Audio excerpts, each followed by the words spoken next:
Alors, les campagnes de vaccination ont commencé dans plusieurs pays. Vous avez parlé des États-Unis. On annonce que la vice-présidente, la future vice-présidente a été vaccinée, Kamala Harris a été vaccinée il y a 2 jours.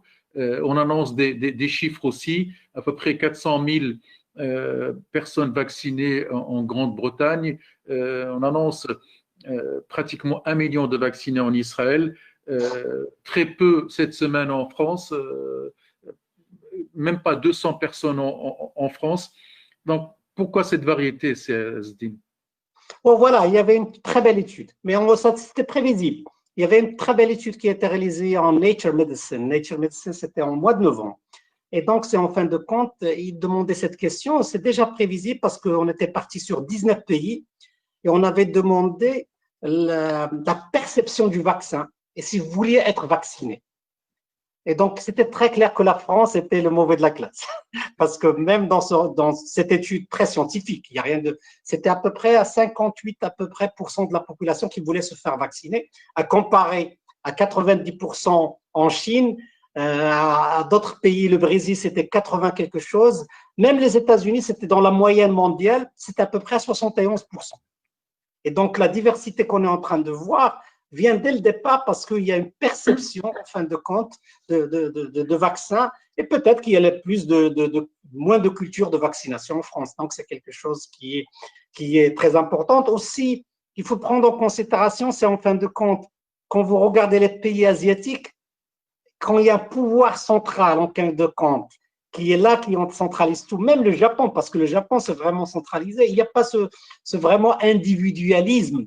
Et là, ça va vers une réflexion philosophique. Il y a de la discipline aussi. Il y a de la Il y a de la discipline aussi. Et donc, la diversité est là. Et donc, là aussi, on peut dire aussi, pour rendre justice même à la population, peut-être que les scientifiques ne sont pas de bons communicateurs. Et ça, c'est quelque chose qu'il fallait avoir. Et donc, un scientifique, normalement, c'est dans un laboratoire en train de faire quelque chose.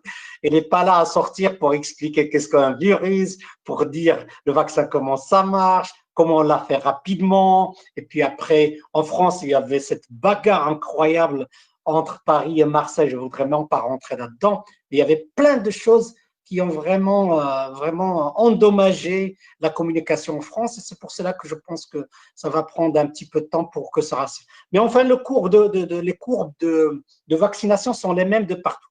Donc, vous avez le virus qui est là, donc il n'y a pas de vaccin. Une fois que vous commencez à vacciner, le virus va descendre, chuter de circulation, mais il y aura une perte de confiance parce qu'il y a les effets indésirables qui commencent à arriver. Vous avez le virus qui remonte, puis après, vous communiquez mieux, confiance, et le virus va descendre pour. On sait même comment ça va marcher, mais c'est vrai terrifiant de voir que des gens qui ont la possibilité de se faire vacciner ne le font pas. Voilà.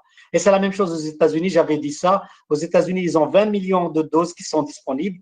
Il n'y a que 2 millions qui ont été utilisées. Je pense que ça, c'est impardonnable. Moi, je dis chaque fois que je passe, j'étais à Al Jazeera la dernière fois, j'ai dit voilà, chaque vaccin que vous n'utilisez pas, renvoyez en Afrique. Nous, on le prend, on l'utilise. On n'a pas de problème avec ça. Voilà.